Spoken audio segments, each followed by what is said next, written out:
Hi everybody, आज हम लोग शुरू करने जा रहे हैं बायोलॉजिकल क्लासिफिकेशन का लेक्चर नंबर 09।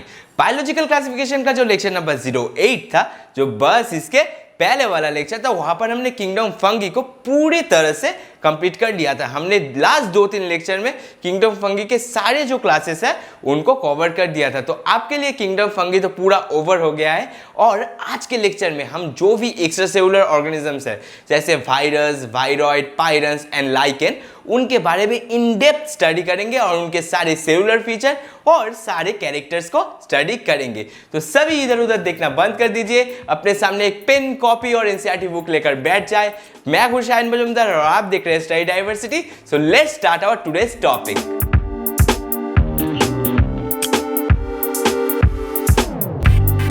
चलिए आज हम हमारा पहला टॉपिक शुरू कर देते हैं, जो कि है वायरस।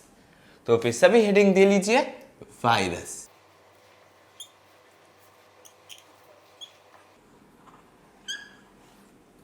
अच्छा, वायरस के बारे में पहले पॉइंट में ही हम लिख सकते हैं, या फिर पहली बात ही हम बता सकते हैं कि virus is a acellular and non cellular organism. तो फिर हम पहला पॉइंट लिख लेंगे, एसेलुलर एंड नॉन सेलुलर।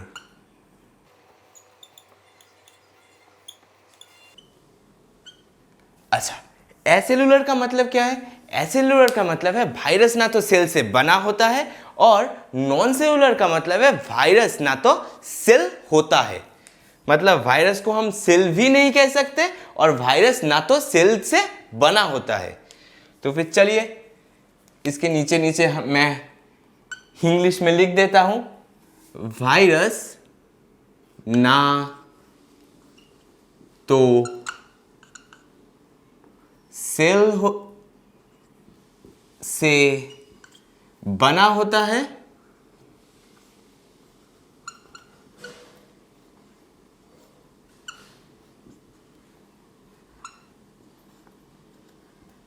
और ना तो वायरस सेल होता है।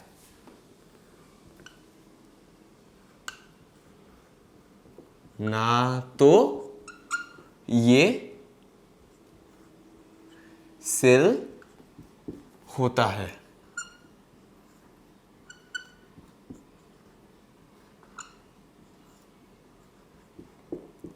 फिर वायरस में हम सेकेंड पॉइंट लिख सकते हैं कि virus is a obligate parasite. Obligate parasite आपको पिछले लेक्चर में भी बताया था। ऑब्लिगेट पैरासाइट का मतलब है अगर होस्ट को हम हटा दे या फिर होस्ट को हम मार दे तो फिर वायरस अपने आप मर जाएगा। वायरस का कोई एग्जिस्टेंस ही नहीं रहेगा होस्ट के अलावा। तो फिर हम लोग लिख सकते हैं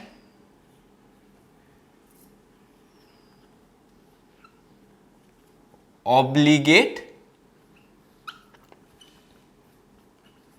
पैरासाइट। चलिए ये हमारा ऑब्लिगेट पैरासाइट का पॉइंट हो गया। चलिए अब हम एक वायरस का सेलुलर स्ट्रक्चर ड्रॉ करेंगे और उसके पास ही एक नॉर्मल सेल का भी स्ट्रक्चर ड्रॉ करेंगे, और हम देख लेंगे कि एक नॉर्मल सेल और एक वायरस में या फिर वायरस के सेल में क्या एग्जैक्ट डिफरेंस आता है। चलिए पहले एक नॉर्मल सेल को ड्रॉ करते हैं। देखिए ये सपोज मेरा एक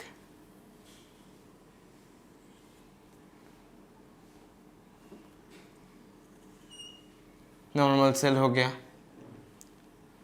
ये इसके अंदर का न्यूक्लियस हो गया। अभी मैं इसको थोड़ा मार्किंग कर देता हूं या फिर इसका नामकरण कर देते हैं। चलिए देखिए ये होगा सेल मेम्ब्रेन।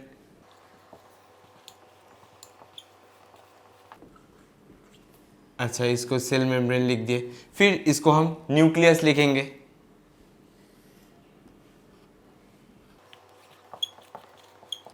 अच्छा, न्यूक्लियस लिख दिया। इस एरिया को क्या कहते हैं? इस एरिया को साइटोप्लाज्म कहेंगे। न्यूक्लियस के बाहर जो भी मटेरियल प्रेजेंट रहेगा।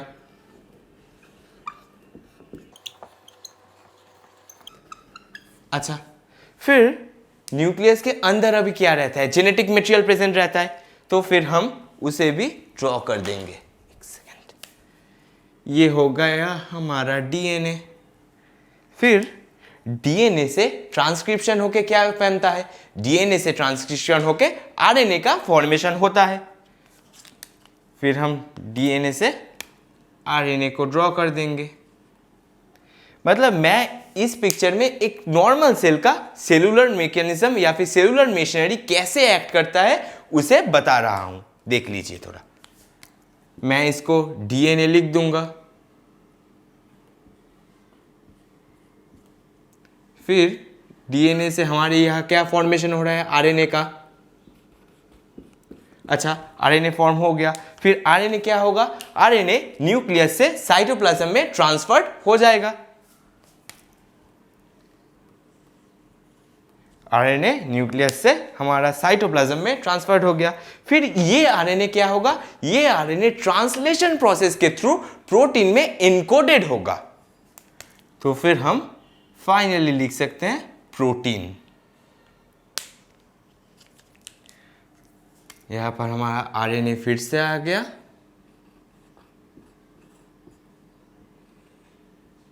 और आरएनए प्रोटीन में इनकोडेड हो गया।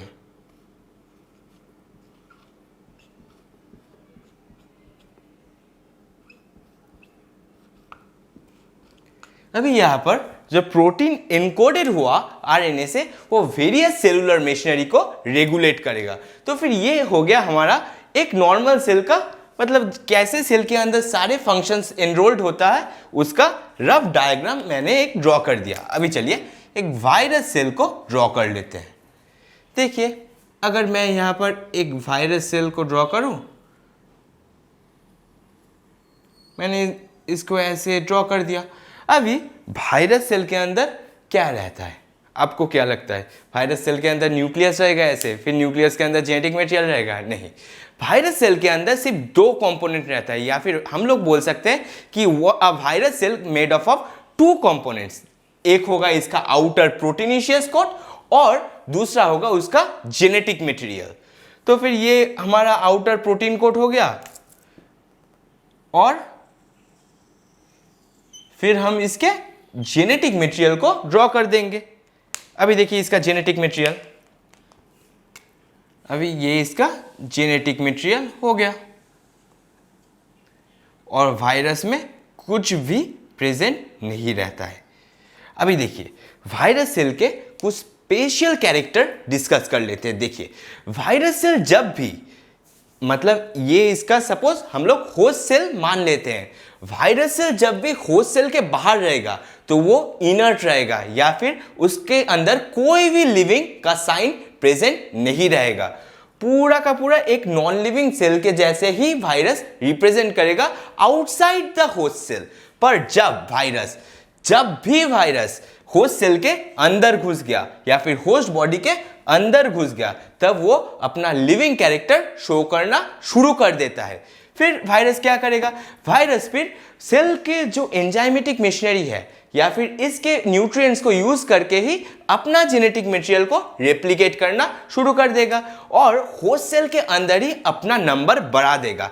जब होस्ट सेल के अंदर वायरस का नंबर बढ़ जाएगा तो फिर वो in turn it will killing the, या फिर it will result in killing the host cell, और होस्ट सेल को यूं मार के वायरस फिर नए सेल को अटैक करेगा या फिर नया होस्ट को ढूंढ लेगा अपने लिए। यही हो गया वायरस का कंप्लीट प्रोसीड्योर, मतलब वो कैसे अटैक करता है एक सेल को। मैं आपके लिए और एक बार इसको रिपीट कर देता हूं, अच्छे तरह से सुन लीजिए। देखिए वायरस क्या होगा, virus outside the host cell पूरा इनर्ट रहता है, या फिर हम लोग बोल सकते हैं outside the host cell virus represent itself as a non living cell. जब भी वायरस होस्ट सेल के अंदर चला गया, होस्ट सेल के अंदर जब भी वायरस चला गया तो होस्ट का न्यूट्रिएंट यूज करके या फिर होस्ट का सेलुलर मशीनरी या फिर न्यूट्रिएंट्स यूज करके वो अपना जेनेटिक मटेरियल को रेप्लिकेट करना शुरू कर देगा। रेप्लिकेट करने से क्या होगा, होस्ट के सेल के अंदर वायरस का नंबर बढ़ जाएगा। जब भी होस्ट सेल के अंदर वायरस का नंबर बढ़ गया तब वो होस्ट सेल को मार देगा, या हम लोग बोल सकते हैं this will result in in turn killing the host cell. जब होस्ट सेल, एक होस्ट सेल मर गया तब वो क्या करेगा, वो दूसरे होस्ट सेल को अटैक कर देगा सेम प्रोसेस में ऐसे ही। इसीलिए हम लोग कहते हैं कि virus act as intracellular parasite. चलिए ये सब पॉइंट हम लोग बाद में ऐसे फ्लो चार्ट पॉइंट में लिख देंगे। अभी इसे आप पहले एक बार ड्रॉ कर लीजिए जल्दी से, फिर हम लोग नेक्स्ट पॉइंट की तरफ भी जाएंगे। अभी तक शायद आप लोगों ने ये फिगर ड्रॉ कर लिया होगा, इसे मैं मिटा देता हूं। आप लोग बिल्कुल भी चिंता मत कीजिए, ये बस एक रफ वायरस का स्ट्रक्चर ड्रॉ किया था, पर इसको जस्ट कंप्लीट करने के बाद ही हम लोग एक वायरस सेल का पूरा प्रॉपर स्ट्रक्चर ड्रॉ करेंगे और उसे दोबारा से समझेंगे। चलिए फिर हम लोग नेक्स्ट पॉइंट में लिख सकते हैं, नो साइटोप्लाज्म प्रेजेंट। जैसे नॉर्मल सेल में यहां पर साइटोप्लाज्म प्रेजेंट है, वायरस में कोई भी साइटोप्लाज्म प्रेजेंट ही नहीं रहता। फिर हम लोग और लिख सकते हैं, no ATP is formed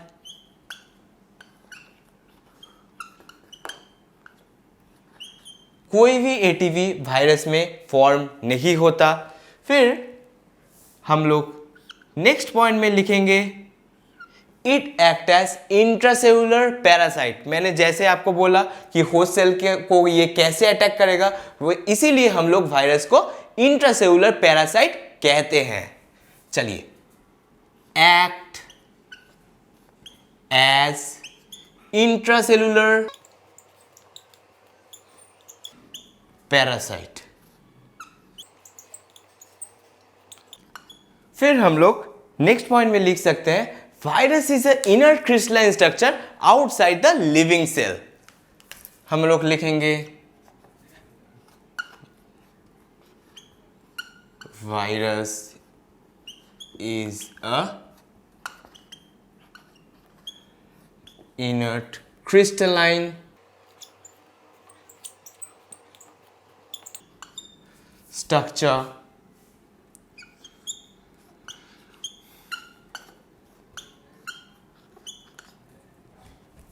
outside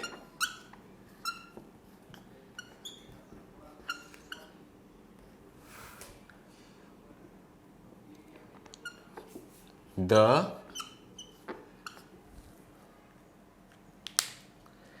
living cell।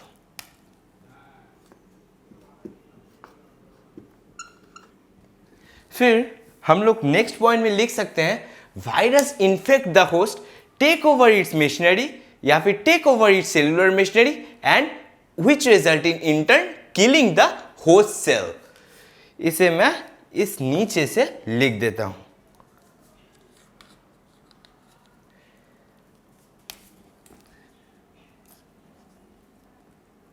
It infects the host cell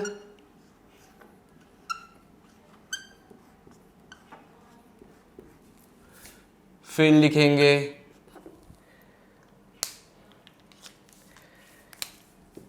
take over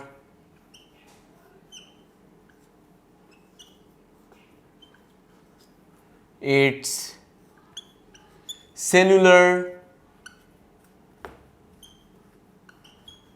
machinery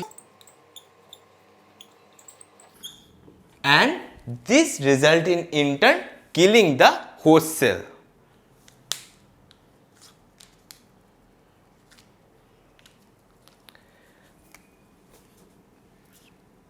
इसके बीच और एक भी लिख सकते हैं कि it increases या फिर it replicates its genetic material, replicates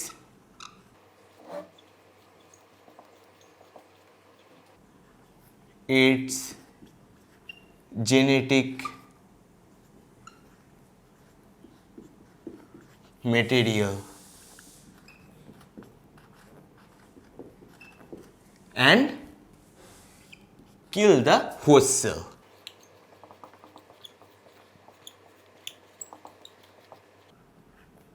अच्छा, ये इसका कंप्लीट पॉइंट या फिर कंप्लीट प्राइमरी कैरेक्टर हो गया वायरस का।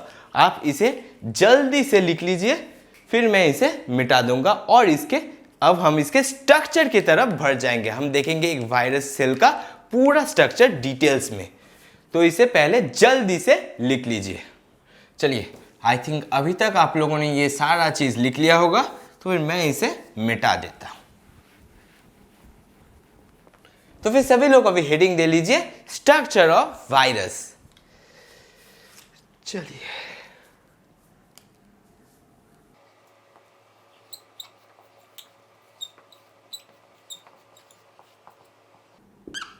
अभी हम लोग पहले ही बोल सकते हैं कि a virus cell is made up of two components, one is protein coat या फिर आउटसाइड प्रोटीन कोट और उसका जेनेटिक मटेरियल। तो फिर पहला पॉइंट हम लिखेंगे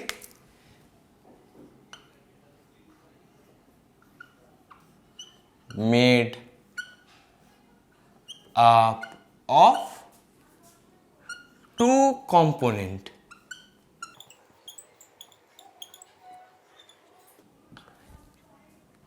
पहला हो जाएगा आउटसाइड प्रोटीन कोट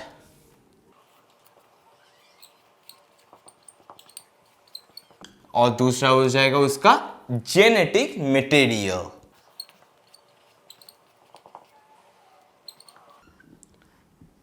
अभी हम लोग देख लेंगे एक वायरस सेल का स्ट्रक्चर, तो फिर आपको पूरा क्रिस्टल क्लियर कॉन्सेप्ट आ जाएगा।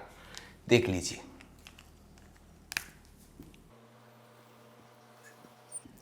ये हो गया वायरस का पूरा एक्सटर्नल प्रोटीन कोट। अभी इस चीज का नामकरण पहले कर देते हैं। इसे हम लोग कहेंगे प्रोटीन कोट या फिर कैप्सिड।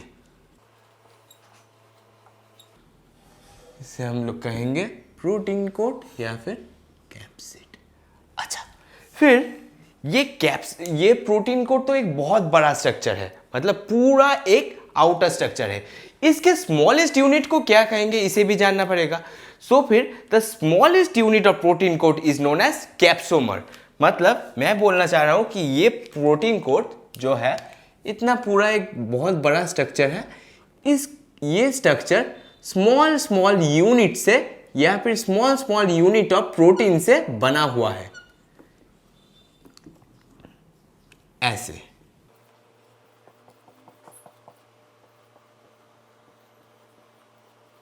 दिस स्मॉल यूनिट या फिर this smallest unit of protein is known as capsomere. हम इसे कैप्सोमर कह देंगे।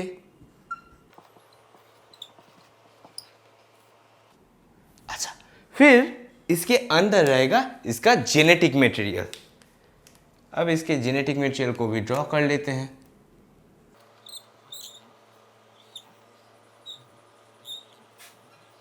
ये हो गया इसका जेनेटिक मटेरियल। अभी वायरस के जेनेटिक मटेरियल में एक स्पेशल केस देखा जाता है। देखिए, नॉर्मल सेल में जेनेटिक मटेरियल क्या रहता है, डीएनए और आरएनए बोथ प्रेजेंट रहता है, पर वायरस के केस में आइदर डीएनए और आरएनए विल बी प्रेजेंट। मतलब बोथ डीएनए और RNA can never be present in a virus cell. तो फिर हम लिखेंगे इसको जेनेटिक मटेरियल,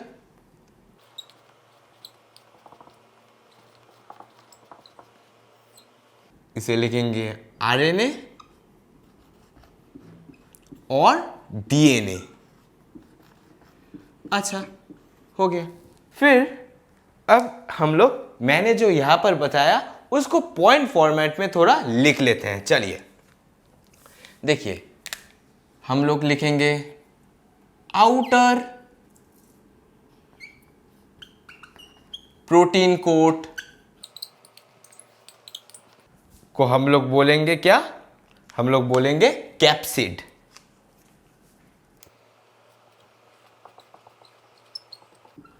अच्छा, फिर जो स्मॉलेस्ट यूनिट ऑफ प्रोटीन है उसे हम कहेंगे कैप्सोमर।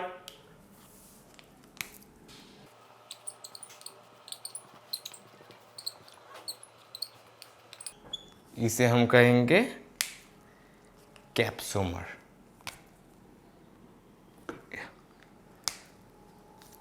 ब्लैक इंक से लिखना पड़ेगा।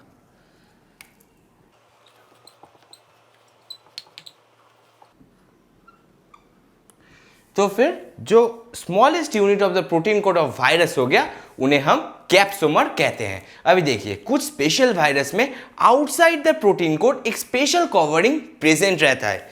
देखिए, जैसे ये सपोज हमारा प्रोटीन कोड हो गया और इसके आउटसाइड में ऐसे एक कवरिंग प्रेजेंट रहता है। जिन बैक्टीरिया में जिन वायरस में ये कवर प्रेजेंट रहता है उन्हें हम एनवेलप्ड वायरस कहते हैं, और जिन में ये कवर प्रेजेंट नहीं रहता उन्हें हम नेकेड वायरस कहते हैं। तो फिर हम लोग लिखेंगे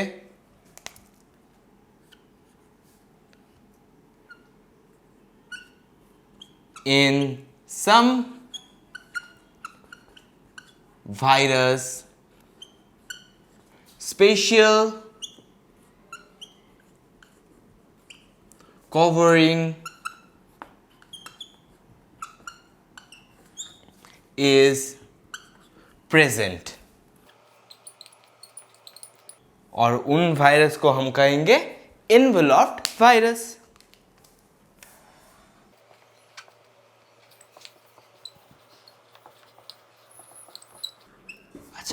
और जिन वायरस में ये कवरिंग प्रेजेंट नहीं रहता उन्हें हम नेकेड कहेंगे।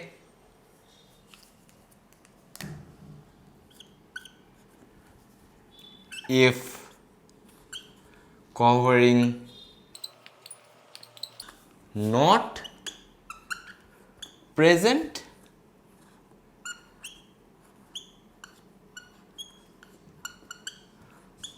उसे हम नेकेड कहेंगे।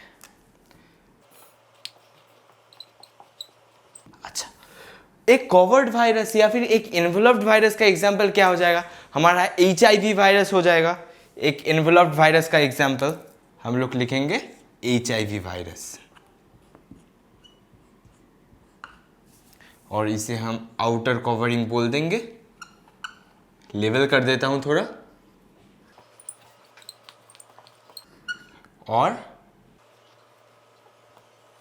और इसे हम प्रोटीन कोड लिख देंगे। तो फिर ये हो गया वायरस का प्रोटीन कोड। अभी हम लोग देख लेंगे वायरस के प्रोटीन कोड का वेरियस स्ट्रक्चर। तो फिर लिख लीजिए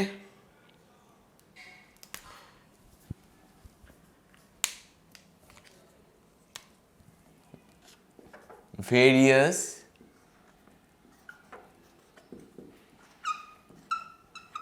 structure of protein coat।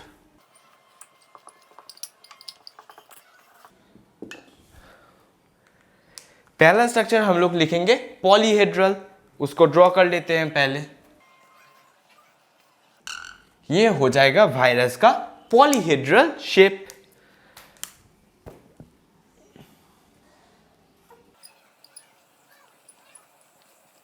ये हो गया वायरस का पॉलीहेड्रल शेप। फिर हम लोग वायरस का सिलिंड्रिकल या फिर एलोंगेटेड शेप देख लेंगे। अभी हो जाएगा वायरस का ये शेप हो जाएगा सिलिंड्रिकल या फिर एलोंगेटेड।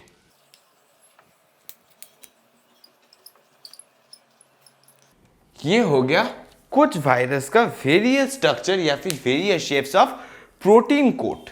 मतलब प्रोटीन कोड वायरस का पॉलीहेड्रल शेप में भी प्रेजेंट रह सकता है और एलोंगेटेड या फिर सिलिंड्रिकल शेप में भी प्रेजेंट रह सकता है। इसको एलोंगेटेड और एक बार लिख देता हूं।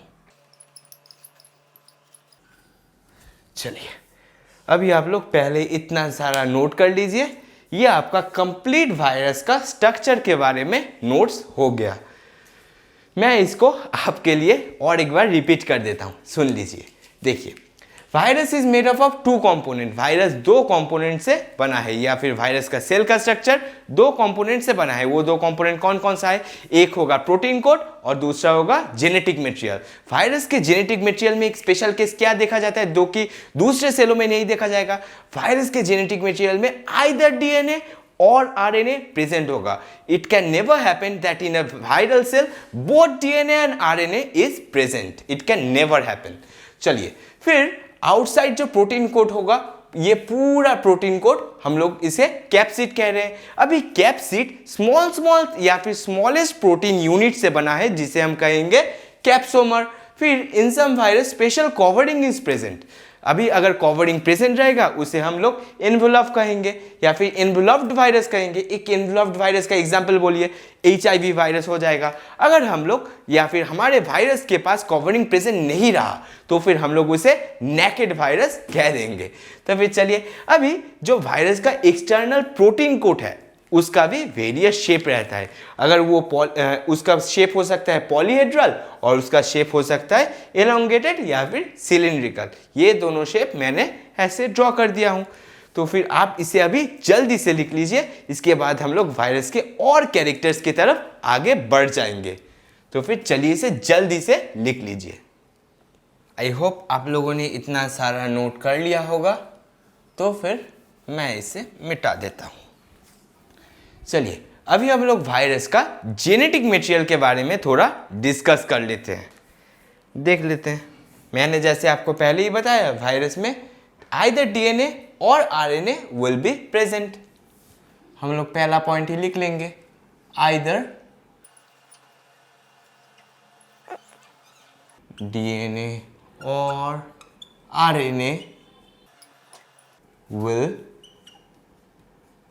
be present। ये एक चीज हो गया। फिर हम लोग देखेंगे virus that affect the plants. मतलब मैं बोलना चाह रहा हूं virus that affect the plant, उसमें कौन सा जेनेटिक मटेरियल प्रेजेंट रहेगा। चलिए अब उसे देख लेते हैं।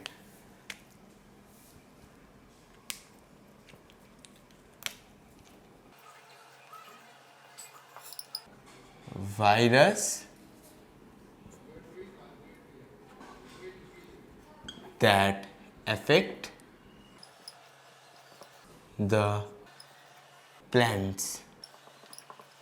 those virus which will affect या फिर infect the plant, उसमें प्रेजेंट रहेगा सिंगल स्टैंडर्ड RNA। तो फिर हम लिख देंगे यहां पर सिंगल स्टैंडर्ड RNA। अच्छा, ये हो गया। फिर हम लोग देख लेंगे virus that affect animals. Virus that affect the animals. अच्छा, virus that affect the animals या फिर virus that infect the animals, उनमें जेनेटिक मटेरियल प्रेजेंट रहेगा डबल स्टैंडर्ड RNA और double standard DNA।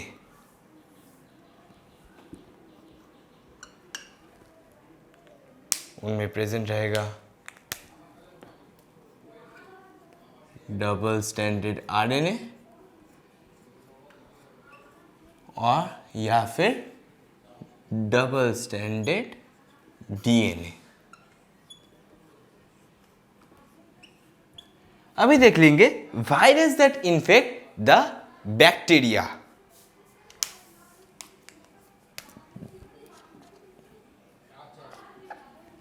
Virus that affect the bacteria। Virus that affect the bacteria, उनमें present रहेगा double standard DNA। हम लोग लिख देंगे dsDNA। अभी देखिए, virus that affect the bacteria, उन्हें हम क्या कहेंगे? उन्हें हम बैक्टीरियल वायरस कहेंगे या फिर बैक्टीरियोफाज कहते हैं। तो फिर इसको भी थोड़ा लिख देंगे, इसको हम लोग बैक्टीरियल वायरस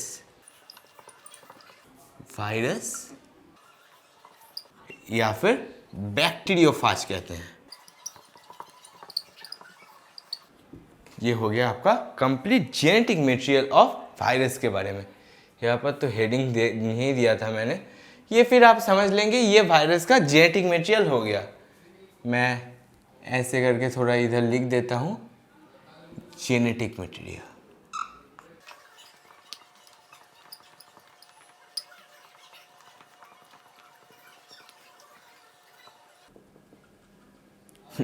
क्या बात है, पहले पूरा लिख दिया जेनेटिक मटेरियल के बारे में, फिर इसका हेडिंग दे रहा हूँ। तो फिर आप थोड़ा समझ लेंगे कि ये पूरा जेनेटिक मटेरियल के बारे में वायरस का लिखा हुआ है, वो तो आपको ऐसे भी समझ आ ही रहा होगा। तो फिर देखिए, मैंने पहले क्या बोला कि वायरस के आउटर सरफेस में या फिर आउटसाइड में एक प्रोटीन कोट रहता है और उसका जेनेटिक मटेरियल है वो इनसाइड में रहता है, पूरा इनसाइड द प्रोटीन कोट रहता है। तो फिर हम लोग अभी एक स्टेटमेंट लिख सकते हैं वायरस के बारे में कि virus is a nucleo protein and the genetic material is infectious. हम लोग लिखेंगे वायरस is a nucleoprotein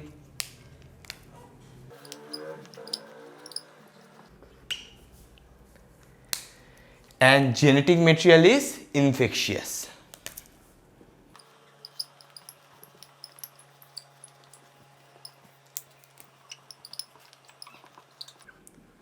तो फिर ये हो गया आपका complete about genetic material of virus. तो पहले आप इसे जल्दी से लिख लीजिए, फिर हम लोग 4 साइंटिस्ट के बारे में डिस्कस करेंगे जिन्होंने वायरस को या फिर वायरस के डिस्कवरी में इंपॉर्टेंट रोल प्ले किया था। तो फिर आप इसे अभी जल्दी से लिख लीजिए। चलिए, आई थिंक अभी तक तो आप लोगों ने ये सारा चीज़ें लिख लिया होगा, तो फिर मैं इसे मिटा देता हूँ। चलिए, अभी हम लोग कुछ साइंटिस्ट के बारे में जान लेंगे और उनके दिए गए स्टेटमेंट के बारे में भी जान लेंगे जिन्होंने वायरस के डिस्कवरी में इंपॉर्टेंट रोल प्ले किया था। तो फिर चलिए, पहला साइंटिस्ट हमारा हो जाएगा पैस्चर साहब। पैस्चर साहब ने क्या बोला था जान लेंगे।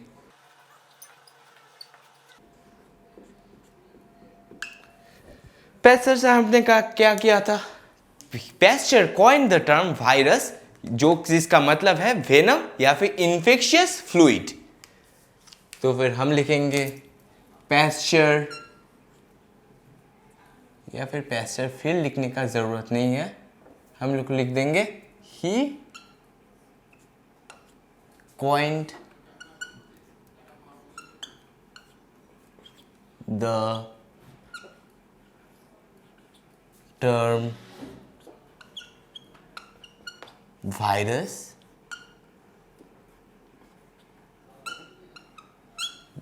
जिसका मतलब है इन्फेक्शियस लिविंग फ्लूइड या फिर इन्फेक्शियस फ्लूइड।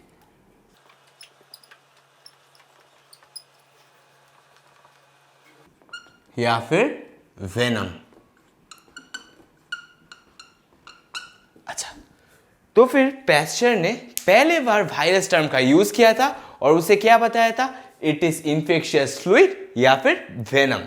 फिर हम लोग नेक्स्ट साइंटिस्ट की तरफ मूव कर जाएंगे जो कि है डीजे इवानोस्की। डीजे इवानोस्की ने क्या किया था देख लेंगे, अभी पहले लिख लेते हैं।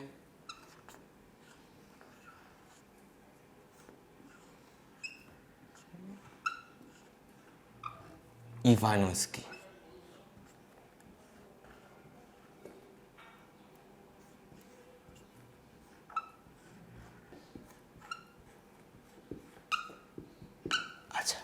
डीजे इवानोस्की साहब ने क्या स्टेटमेंट दिया था, he recognise certain microbes as a causal organism of tobacco mosaic virus. पहले इसको लिख लेते हैं, उनके दिए गए स्टेटमेंट को या फिर उनके डिस्कवरी को।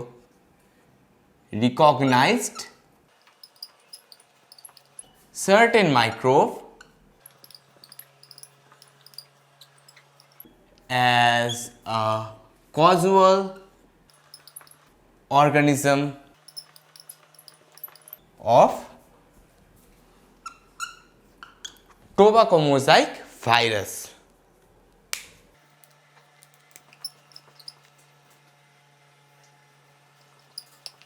Mosaic disease. चलिए देख लेते हैं उन्होंने एग्जैक्टली क्या किया था। देखिए, टोबैको प्लांट में एक स्पेशल डिजीज होता है जिन्हें हम कहेंगे टोबैको मोजाइक डिजीज। उन्होंने पाया था कि टोबैको प्लांट में जो टोबैको मोजाइक डिजीज हो रहा है वो वायरस द्वारा कॉज किया जाता है।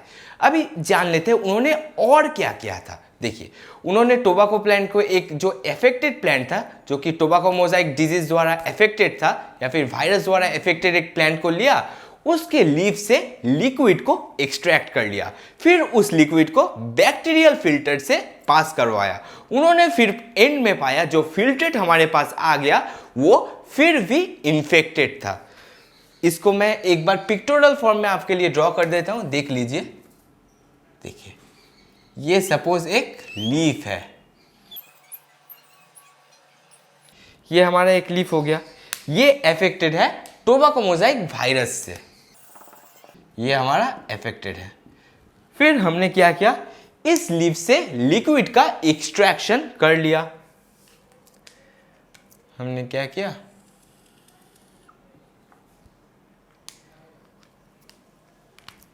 Liquid extracted from the leaf। Leaf से हमने लिक्विड का एक्सट्रैक्शन कर लिया। फिर हमने उस लिक्विड को एक कॉनिकल फ्लास्क में ले लिया। ये बस एक एक्स्ट्रा स्टेप हो गया। फिर उसको ऐसे हम लोग एक कॉनिकल फ्लास्क में स्टोर कर लिए। फिर हम लोग इस पर्टिकुलर लिक्विड को बैक्टीरियल फिल्टर से पास करवाएंगे। देखिए, मैं बार बार बैक्टीरियल फिल्टर बोल रहा हूं, एक टर्म आपको बताया नहीं अभी तक बैक्टीरियल फिल्टर एग्जैक्टली क्या है। बैक्टीरियल फिल्टर एक ऐसा फिल्टर है जो स्मॉलेस्ट से स्मॉलेस्ट बैक्टीरिया को भी पास करने को नहीं अलाउ करेगा। मतलब स्मॉलेस्ट बैक्टीरिया आपके पास क्या होगा, स्मॉलेस्ट बैक्टीरिया हमारे पास माइकोप्लाज्मा चला आएगा, वहां से या फिर उस पर्टिकुलर फिल्टर से माइकोप्लाज्मा भी पास नहीं कर पाएगा। तो फिर चलिए इसको भी देख लेते हैं। फिर हम लोग इसे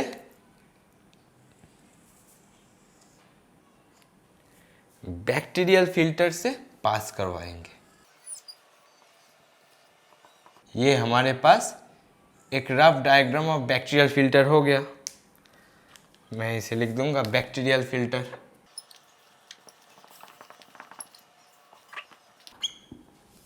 बैक्टीरियल फिल्टर से क्या बोला, स्मॉलेस्ट बैक्टीरिया भी पास नहीं कर पाएगा।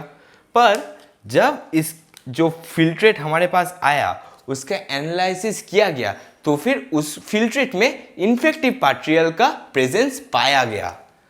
तो फिर जो फिल्ट्रेट यहाँ पर हमने मिला या फिर हमने जो फिल्ट्रेट यहाँ पर एक्सट्रैक्शन किया उसमें भी इन्फेक्टिव पार्टिकल प्रेजेंट था।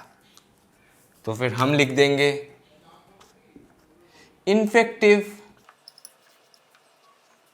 Particles still present in the filtrate.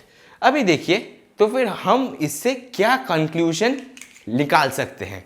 जो बैक्टीरियल फिल्टर था उसमें फ्लूइड को पास किया, फिर भी फ्लूइड में इन्फेक्टिव पार्टिकल्स का प्रेजेंट है। तो फिर हम लोग ये नहीं कह सकते कि वायरस का साइज बैक्टीरिया से भी स्मॉलर होता है, मतलब size of bacteria is smaller than virus. तो फिर हम लोग जो कंक्लूजन है उसको लिख देंगे। इससे जो भी हमें कंक्लूजन मिला, साइज ऑफ बैक्टीरिया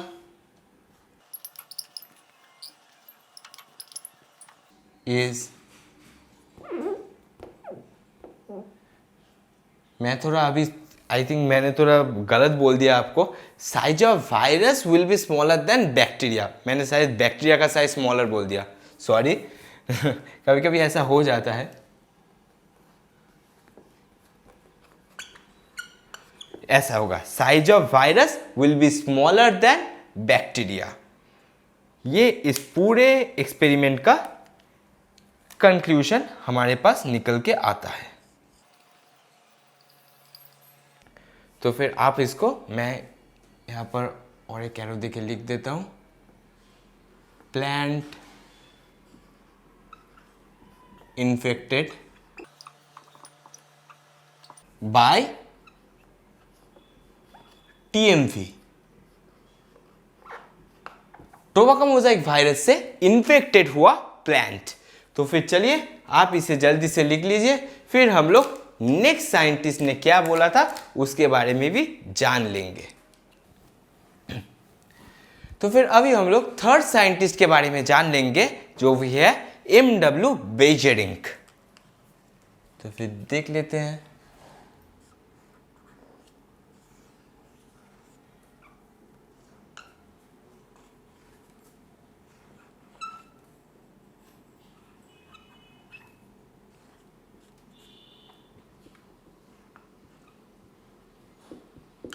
उन्होंने कब स्टेटमेंट दिया था या फिर उन्होंने कौन से साल में डिस्कवरी किया था?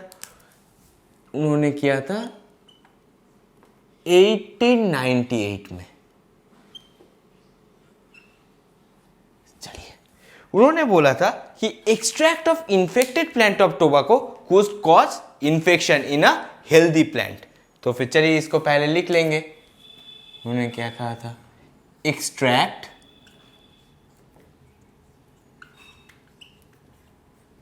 ऑफ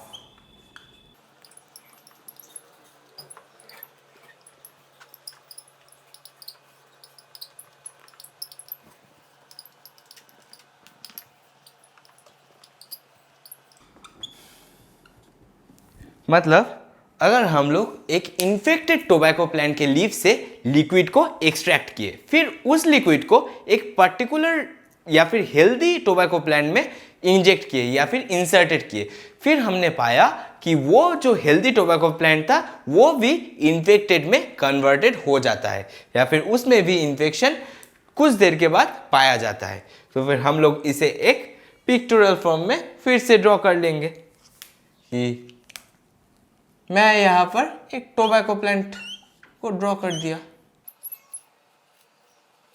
ये हमारा इन्फेक्टेड टोबैको प्लांट हो गया।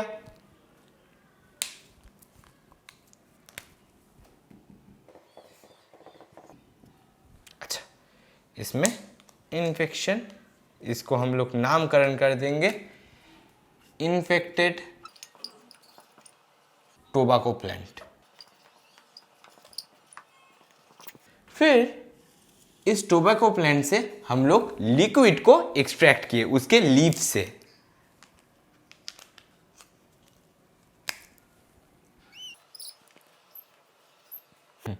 कोनिकल फ्लक्स का बहुत गंदा शेप बन गया। ये हो गया आपका लिक्विड का एक्सट्रैक्ट टोबैको लीफ का। हाँ, फिर हम लोग इसको एक हेल्दी प्लांट में इंसर्ट किए। इसको एक हेल्दी प्लांट में इंसर्ट किए। ये हमारा एक हेल्दी प्लांट हो गया। एक्सट्रैक्ट ऑफ फ्लूइड, इसको लिख देंगे फ्रॉम लीफ।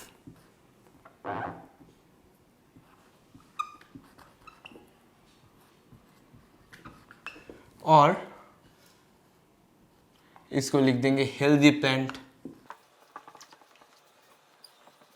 अच्छा, फिर हम लोग ने पाया कि जो हेल्दी प्लांट था उसमें भी इन्फेक्शंस डिजीज देखा जाता है।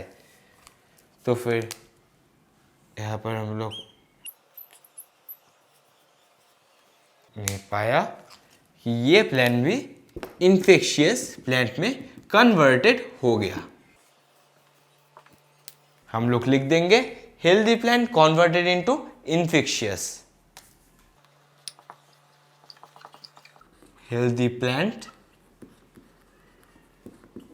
Converted into infectious. तो फिर ये हो गया हमारा M.W. बेजेरिंग साहब का complete statement about virus.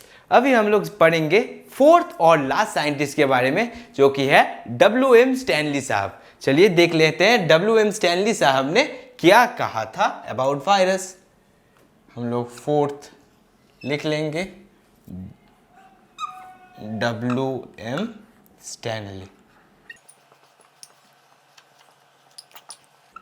W.M. Stanley साहब ने 1935 में ये स्टेटमेंट दिया था या फिर 1935 में उन्होंने वायरस के बारे में ये बताया था।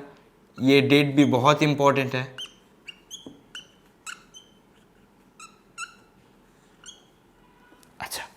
उन्होंने क्या कहा था? उन्होंने कहा था virus could be crystallised and crystals are made of protein. मैं उनका स्टेटमेंट लिख देता हूं। Virus could be crystallized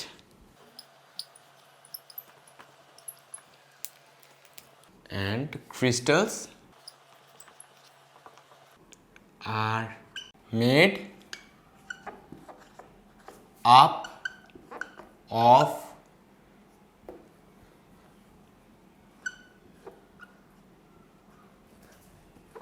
protein. तो फिर ये हमारा कुछ इंपॉर्टेंट साइंटिस्ट के बारे में हो गया और उनके दिए गए स्टेटमेंट के बारे में भी जान लिए जिन्होंने वायरस के डिस्कवरी में इंपॉर्टेंट रोल प्ले किया था। तो फिर आप इसे पहले जल्दी से लिख लीजिए और फिर हम आज के दूसरे टॉपिक की तरफ मूव ऑन कर जाएंगे। इसे जल्दी से लिखिए। चलिए, आई थिंक अभी तक आप लोगों ने ये पूरा लिख लिया होगा, तो फिर मैं इसे मिटा देता हूं। अभी हम लोग दिखेंगे some diseases caused by virus. तो फिर चलिए हेडिंग दे लीजिए, डिजीजेस कॉज्ड बाय वायरस। चलिए,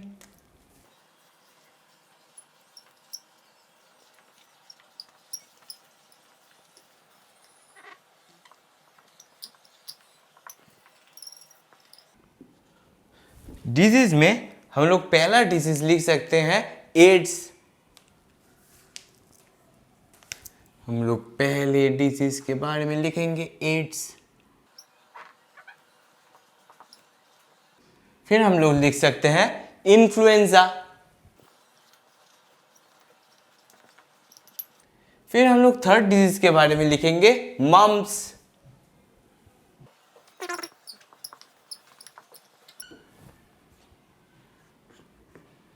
फिर हम लोग फोर्थ डिजीज के बारे में लिख सकते हैं स्मॉल पॉक्स। फिर हम लोग फिफ्थ लिख सकते हैं हर्पिस। फिर हम लोग सिक्स लिखेंगे जो हम सभी लोगों का होता है सीजन चेंज के टाइम में, मतलब गर्मी से सर्दी और सर्दी से गर्मी के टाइम में, सीजन चेंज के टाइम में जो होता है वो होता है कॉमन कोल्ड। फिर हम लोग 7 लिखेंगे फ्लू। देखिए, क्वेश्चन तो हर वक्त एनसीईआरटी से ही आता है और आपके एनसीईआरटी में वायरल डिजीज या फिर वायरस द्वारा कॉज किए गए डिजीज का एग्जाम्पल, ये सातों एग्जाम्पल ही दिया गया है। तो मैं इन सातों एग्जाम्पल के बाहर और नहीं लिख रहा हूँ। और बहुत सारे डिजीज होता है जो कि वायरस द्वारा कॉज किया जाता है, उसे आपको याद रखने की ज़रूरत नहीं है। आप इस 7 को मेमोराइज अच्छे से कर लीजिए या फिर इस 7 को अच्छी तरह से देख लीजिए, तो फिर ये आपका काम कंप्लीट हो जाएगा। अभी मैं इसको याद रखने के लिए एक फनी ट्रिक आपको बताता हूँ। आप सभी लोगों को कौन से मेडिकल कॉलेज जाना है? सभी लोगों को कौन से मेडिकल नीट दे के कौन से मेडिकल कॉलेज जाना है? आप बताइए। आप सभी लोगों को एम्स जाना है, तो फिर मैं इसके लिए एक ट्रिक यूज करूंगा, एम्स। देख लीजिए,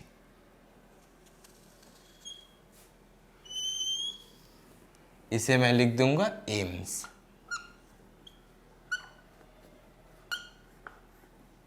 अच्छा, एम्स कैसे लिखा?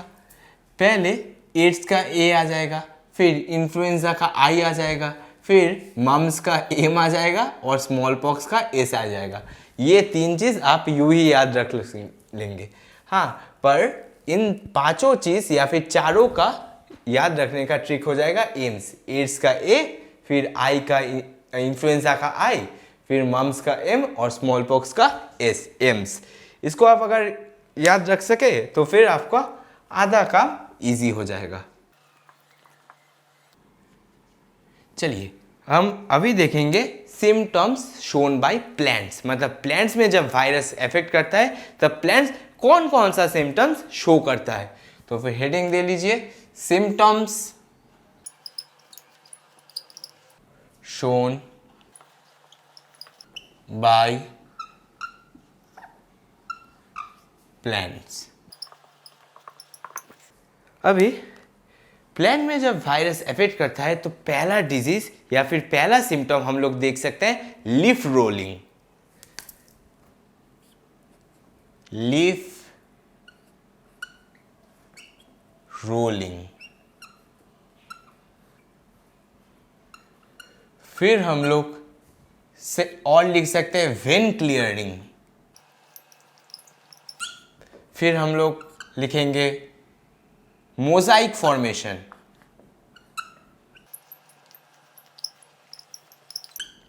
फिर हम लोग और लिख सकते हैं ड्वार्फनिंग। फिर हम लोग और भी सिम्टम लिख सकते हैं येलोइंग ऑफ लीफ।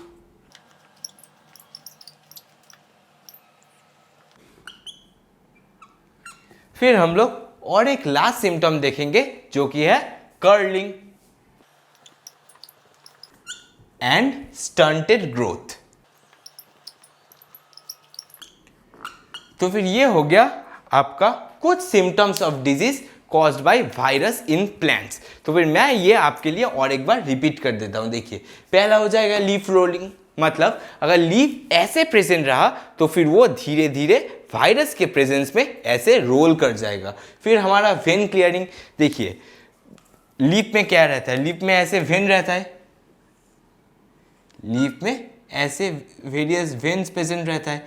जब वायरस एफेक्ट करेगा तो फिर ये वेन्स पूरा क्लियर हो जाएगा या फिर ये वेन्स दिखाई नहीं देगा, इसे हम कहेंगे वेन क्लियरिंग। फिर हमारा आ जाएगा मोजाइक फॉर्मेशन। फिर हमारा आ जाएगा ड्वार्फनिंग। ड्वार्फनिंग मतलब प्लांट का टोटल प्लांट का साइज छोटा हो जाएगा, उसे हम कहेंगे ड्वार्फनिंग। फिर हमारा आ जाएगा येलोइंग ऑफ लीफ। लीफ का कलर ग्रीन होता है, ग्रीन से येलो में कन्वर्टेड हो जाएगा, येलोइंग ऑफ लीफ में। फिर हमारा आ जाएगा कर्लिंग। कर्लिंग मतलब थोड़ा पूरा लीफ पूरा कॉन्ट्रैक्टेड हो जाता है, पूरा ऐसा लीफ है, सपोज ये एक लीफ है, मेरा हैंड की तरफ देख लीजिए, ये एक लीफ है, हाँ ये पूरा कर्ल्ड हो जाएगा, उसे हम कहेंगे कर्लिंग, मतलब कॉन्ट्रैक्टेड हो जाएगा।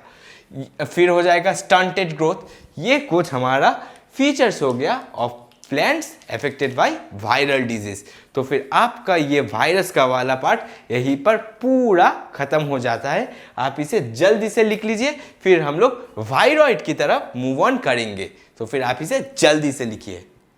चलिए अभी हम लोग नेक्स्ट नॉन सेलुलर ऑर्गेनिज्म की तरफ मूव ऑन कर लेते हैं, जो कि है वायरॉइड। चलिए हेडिंग दे लीजिए, viroid.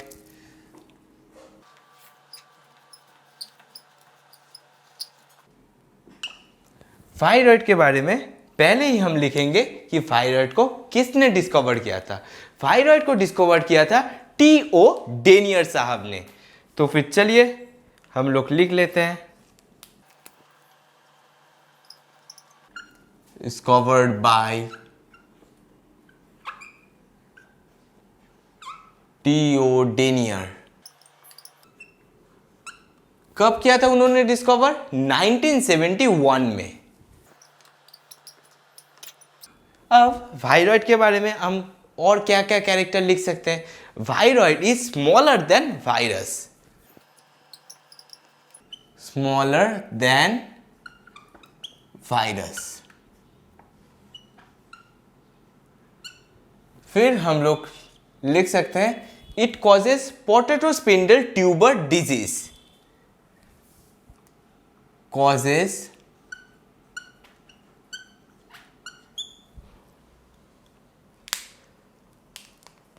potato spindle tuber disease।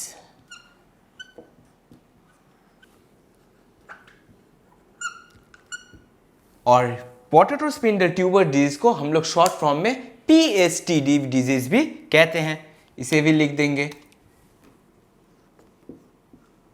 PSTD। मतलब वायरॉइड हो गया casual organism of potato spindle tuber disease या फिर PSTD। और हम लोग अभी इसके जेनेटिक मटेरियल के बारे में डिस्कस कर लेंगे। वायरॉइड में सिंगल स्टैंडर्ड RNA पाया जाता है। देखिए पहले हम लोग लिखेंगे genetic material,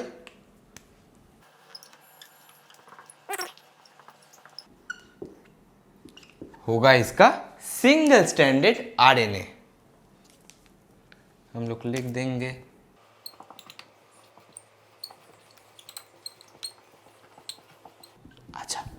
single stranded RNA इसका जेनेटिक मटेरियल हो गया। और हम लोग लिख सकते हैं genetic material is of low molecular weight. हम लोग लिख देंगे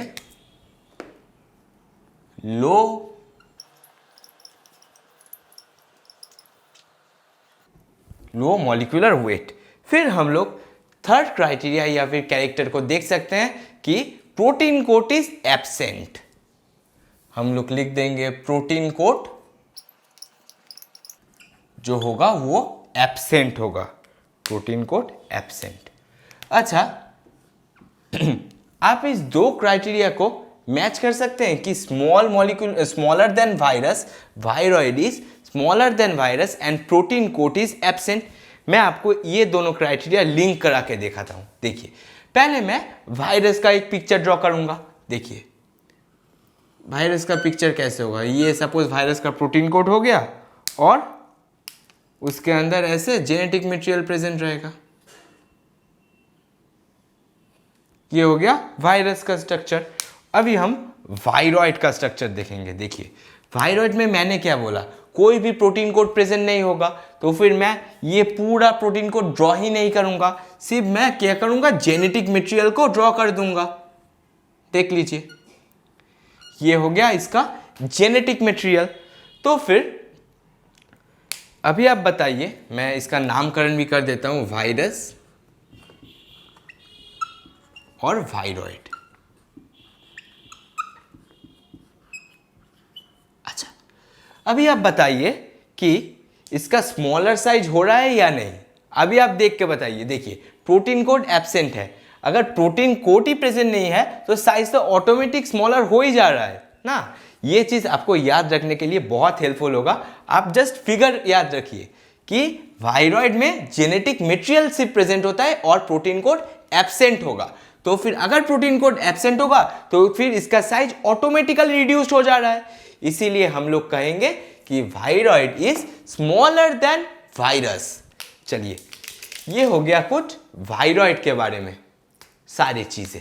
आप लोग इसे जल्दी से नोट कर लीजिए, फिर हम लोग इसके बाद पायरॉन्स को डिस्कस करेंगे। पहले इसे जल्दी से नोट कर लीजिए। चलिए, अब हम हमारे नेक्स्ट एसेलुलर ऑर्गेनिज्म को देख लेंगे जो कि है प्रायॉन्स। चलिए,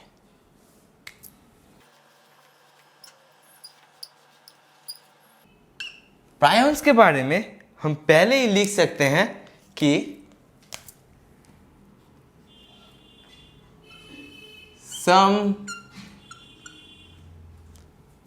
neurological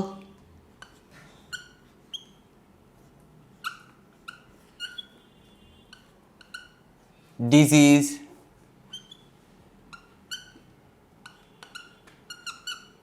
caused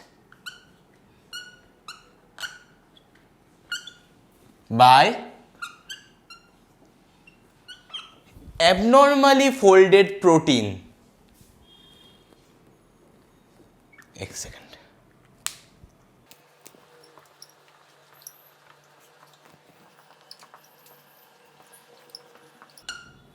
some neurological disease caused by abnormally folded protein, इसे हम लोग कहेंगे प्रायॉन्स। ये स्टेटमेंट अगर आपको समझ नहीं आया होगा तो फिर मैं इसे एक पिक्टोरियल फॉर्म में समझाता हूं। देखिए, पहले मैं एक सेल का डायग्राम ड्रॉ करूंगा। ये हो एक हमारा सेल हो गया। सपोज सेल के अंदर ऐसे एक न्यूक्लियस प्रेजेंट है। अभी न्यूक्लियस के साइड में क्या रहता है, एंडोप्लाज्मिक रेटिकुलम, और यहां पर क्या है, एक एबनॉर्मली फोल्डेड प्रोटीन है। इसे हम लोग लिख देंगे abnormally folded protein.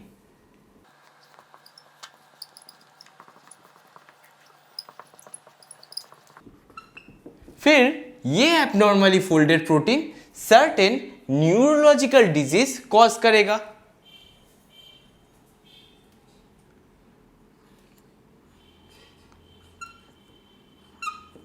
Cause infectious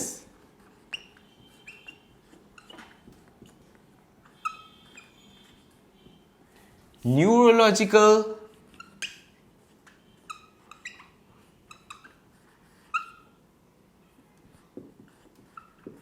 disease.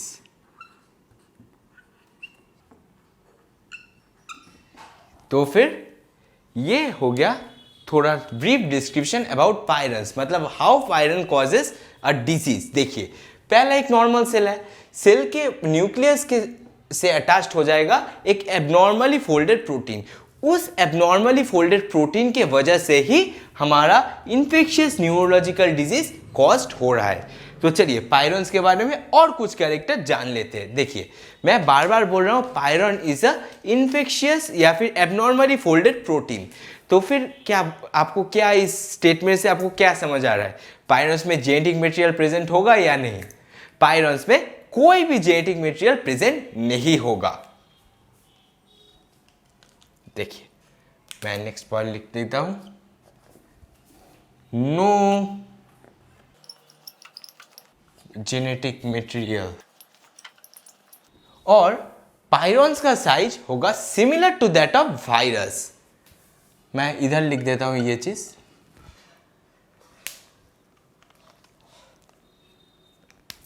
Size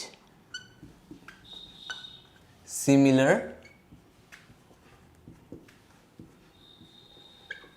to virus.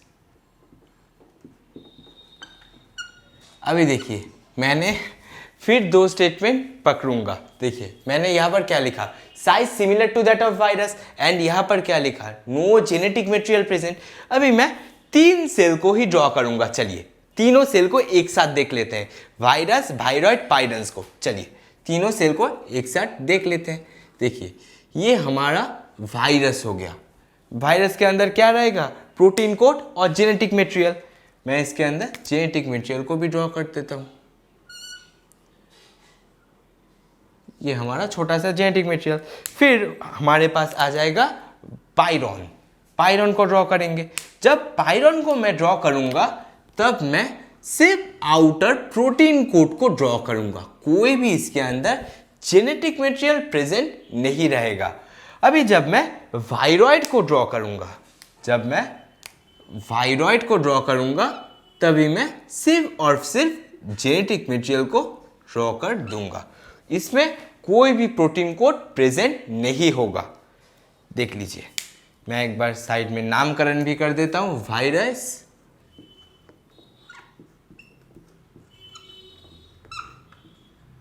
हो गया प्रोटीन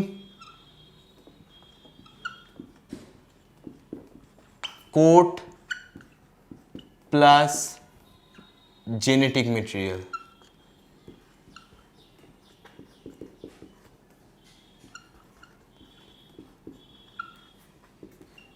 अच्छा ये हमारा वायरस, ये हमारा पायरॉन हो गया।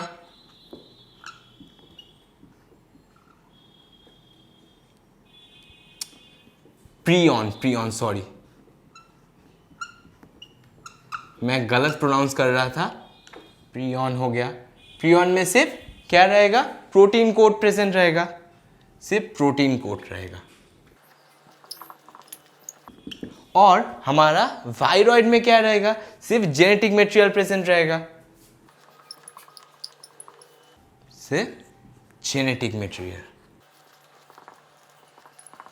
अच्छा ये हो गया आपका complete about virus, viroid and prions. आपको समझ आ गया कि वायरस में दोनों रहता है, प्रोटीन कोड और जेनेटिक मटेरियल। वायरॉइड में या नहीं, पायरन्स में क्या रहेगा, पायरन्स में सिर्फ प्रोटीन कोड प्रेजेंट रहेगा, और वायरॉइड में क्या रहेगा, वायरॉइड में सिर्फ जेनेटिक मटेरियल प्रेजेंट रहेगा।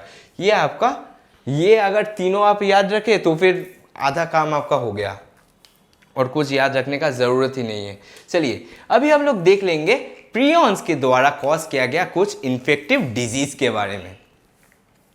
पहला डिजीज हम लोग लिख लेंगे, बोविन स्पॉन्जिफॉर्म इंसेफेलोपैथी। मतलब लिख देता हूं पहले,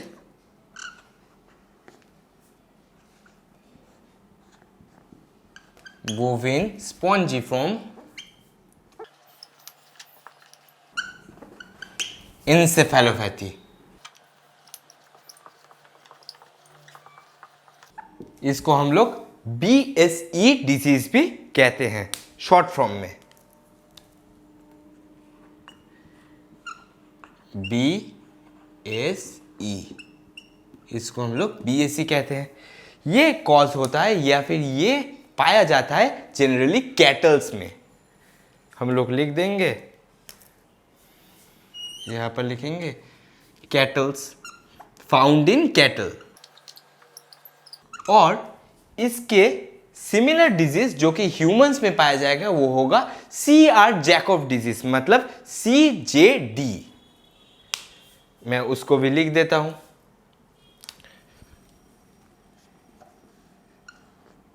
CR जैकब डिजीज, जो कि है शॉर्ट फॉर्म में CJD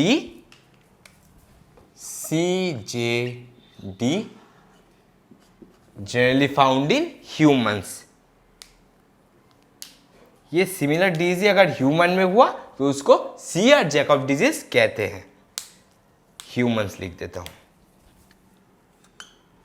फाउंड इन ह्यूमंस। तो फिर ये आपका हो गया कंप्लीट डिटेल्स अबाउट प्रियॉन्स। मैं ये आपके लिए चलिए और एक बार रिपीट कर देता हूं, देख लीजिए। Some neurological disease cause by abnormally folded protein is known as prions. मतलब वो वायरस को, या फिर वायरस नहीं बोल सकते, उन ऑर्गेनिजम्स को हम लोग प्रियंस बोलते हैं। अच्छा, इस न्यूक्लियस में एक एबनॉर्मल प्रोटीन अटैच हो जाता है। उस एबनॉर्मल प्रोटीन अटैच होने की वजह से ही इन्फेक्शियस न्यूरोलॉजिकल डिजीज कॉज होता है। फिर हम लोग बोल सकते हैं प्रियॉन्स का साइज सिमिलर होता है वायरस से, और बोल सकते हैं प्रियॉन्स में कोई भी जेनेटिक मटेरियल प्रेजेंट नहीं रहता। फिर डिजीज चले देख लेते हैं कौन कौन सा डिजीज कॉज होता है प्रियॉन्स की वजह से। बोविन स्पॉन्जिफॉर्म इंसेफेलोपैथी जो कि है BSE डिजीज, वो कॉज होता है कैटल में। और उसके सिमिलर डिजीज जो कि है CR Jacob disease CJD cause होता है ह्यूमंस में। तो फिर आप इसे जल्दी से लिख लीजिए, फिर हम लोग लाइकेन की तरह मूव ऑन कर लेंगे। चलिए इसे जल्दी से लिखिए। चलिए अभी हम आज के लास्ट एसेलुलर ऑर्गेनिज्म के बारे में बात कर लेते हैं, जो कि है लाइकेन। तो फिर सभी हेडिंग दे लीजिए लाइकेन्स।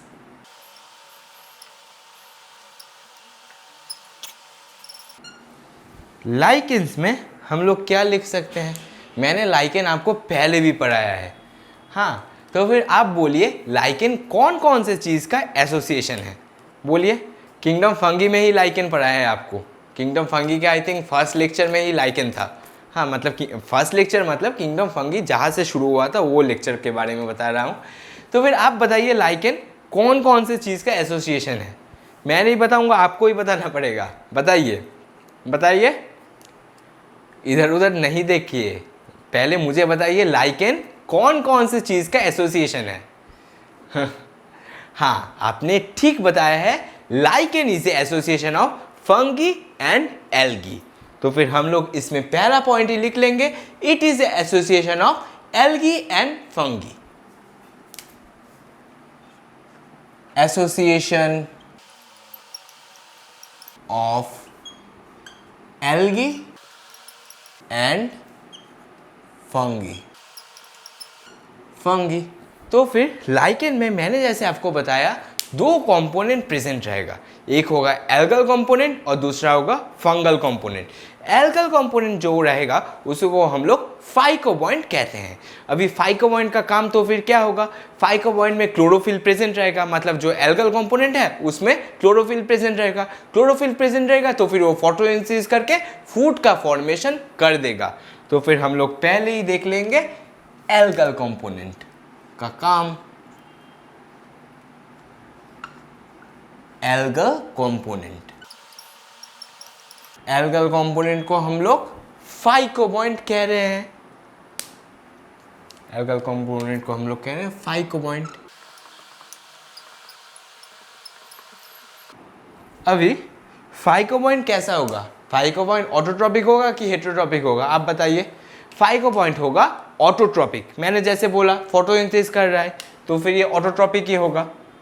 5 का पॉइंट हमारा हो जाएगा ऑटोट्रॉप। अच्छा, 5 का पॉइंट ऑटोट्रॉपिक हो गया, तो फिर हम लोग और लिख सकते हैं it synthesize food via photosynthesis.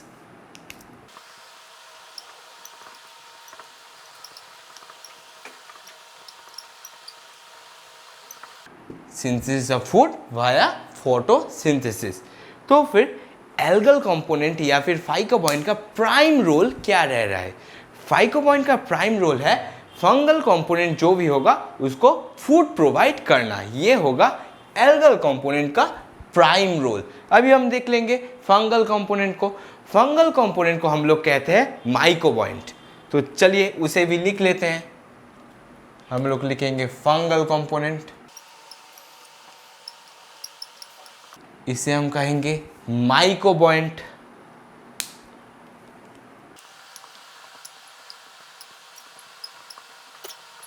इसे हम लोग माइकोपॉइंट कह रहे हैं। और ये कैसा होगा, ऑटोट्रॉपिक होगा कि हेटेरोट्रॉपिक होगा? Fungal component will be heterotrophic, वो अपना फूड खुद नहीं बनाएगा, ये होगा हेटेरोट्रॉपिक। फंगल कंपोनेंट हेटेरोट्रॉपिक हो गया। अभी हेटेरोट्रॉपिक हो जाएगा तो फिर इसका मेन फंक्शन या फिर फंगल कंपोनेंट या फिर माइकोपॉइंट का मेन फंक्शन क्या होगा? It absorbs mineral, nutrients and water to provide algae. हम लोग इसे लिख देंगे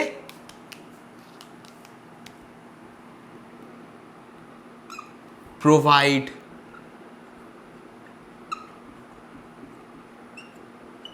मिनरल, nutrients,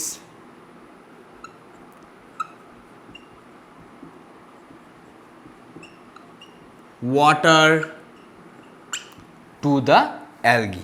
मतलब ये ग्राउंड से या फिर सॉइल से मिनरल, न्यूट्रिएंट्स और वाटर का एब्जॉर्प्शन कर लेगा और उसको प्रोवाइड कर देगा हमारा एल्गल कंपोनेंट को, जो कि है फाइकोपॉइंट।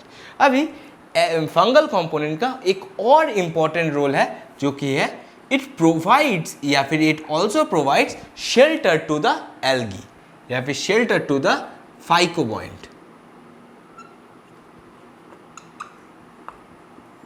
प्रोवाइड शेल्टर,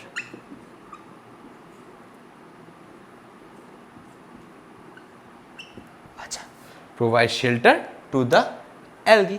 मैं इसको और एक बार आपके लिए ब्रीफ कर देता हूँ। देखिए हमारे पास दो कंपोनेंट है, एक है एल्गल कंपोनेंट, एक है फंगल कंपोनेंट। एल्गल कंपोनेंट को हम लोग फाइकोपॉइंट कह रहे हैं और फंगल कंपोनेंट को हम लोग माइकोपॉइंट कह रहे हैं। अभी एल्गल कंपोनेंट क्या होगा? एल्गल कंपोनेंट ऑटोट्रॉपिक होगा, वो फोटोसिंथेसिस करके फूड बनाएगा फंगल कंपोनेंट के लिए। और फंगल कंपोनेंट क्या करेगा? फंगल कंपोनेंट सॉइल से मिनरल, न्यूट्रिएंट्स और वाटर का एब्जॉर्प्शन करेगा और इवन एल्गल कंपोनेंट को वो शेल्टर भी प्रोवाइड करेगा। तो फिर ये हो गया कंप्लीट आपका लाइकेन के बारे में। लाइकेन के बारे में हम लोग और एक चीज़ या फिर और एक इंपॉर्टेंट पॉइंट भी लिख सकते हैं जो कि आपके एनसीईआरटी बुक में नहीं दिया हुआ है। ये है कि lichen is a very good pollution indicator. चलिए मैं लिख देता हूँ,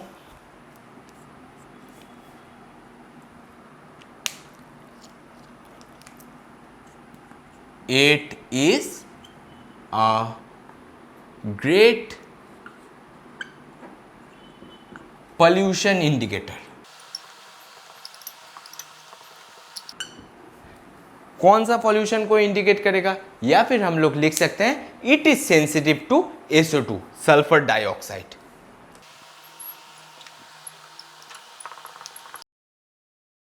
अच्छा, ये आप लोग अभी जल्दी से लिख लीजिए। ये हमारा कंप्लीट हो गया about all things about lichens.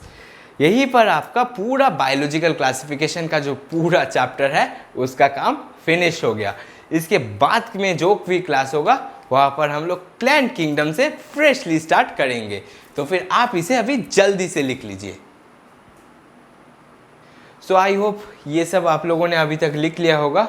And I think all of you have taken the notes of today's lecture. मैंने एसेलुलर ऑर्गेनिज्म में जो भी पढ़ा है, जैसे कि वायरस, वायरॉइड, पायरेंस एंड लाइकेन, उन सभी का नोट्स आपने अच्छी तरह से आपके नोट कॉपी में नोट किया होगा, क्योंकि यही नोट आपके रिवीजन के टाइम में बहुत काम आने वाला है। एंड अगर आपको लेक्चर में ज़रा सा भी दिक्कत हुआ होगा तो फिर आप कमेंट सेक्शन में ज़रूर इन्फॉर्म करें, मैं उसको नेक्स्ट वीडियो के जो लास्ट पार्ट होगा उसमें सॉल्व कर दूंगा आपका जो भी डाउट होगा। And thanks for attending my lecture.